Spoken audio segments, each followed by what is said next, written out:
The hottest boy band in town continues to heat up the concert stage. Kaya naman nagsisimula ng dumagsa ang invitations for out-of-town concert tours gaya ng Pampanga.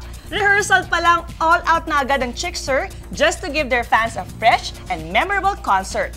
Chickser, anong ganap?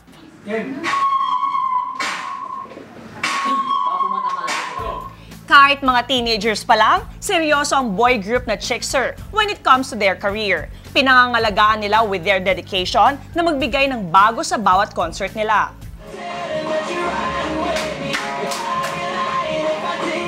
Meron kaming 6 na performance, tapos meron kaming ginawang bagong sayaw para sa mga pupunta. Meron siyempre mga games, maraming games. Gagawin namin na games. Kakain ng marshmallow, paramihan kumain. Tama, chubby bunny yung tawag. Iba pa. Ang nakakabilib sa Chickser, they set a good example especially to the youth. Kahit todo hataw sila sa kanilang shows and rehearsals, hindi naman nila pinapabayaan ang kanilang pag-aaral. Binabalance po talaga namin yung time namin. Meron po siyempre pang Chickser at meron siyempre sa pag-aaral. Kasi hindi naman pwedeng puro Chickser lang dahil hindi pwede pabayaan ang pag-aaral nyo. Kasi pag pinabayaan nyo yan, absolutely, alam nyo na yung mangyayari sa inyo. Saksi mismo tayo sa nag-uumapaw na fans ng Chickser. And they keep on multiplying every day. Paano naman kaya sila hinahandle ng mga cuties natin?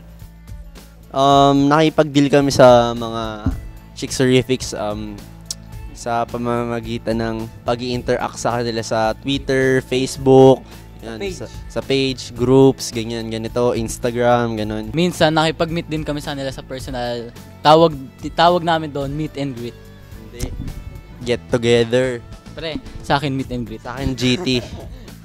Sa kabila ng libo-libong mga fans ng Chickser, hindi maiiwasan na meron din namang mangilang-ilang mga bashers. Pero kahit sa mura nilang edad, mature na silang mag-isip, kaya alam nila kung paano ito harapin.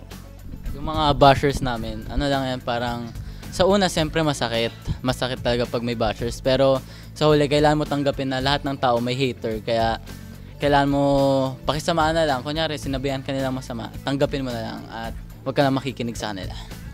Tapos parang nagiging lesson sila sa amin para mas mag-improve kami, para maayos namin yung ayaw nila sa amin. Ganun.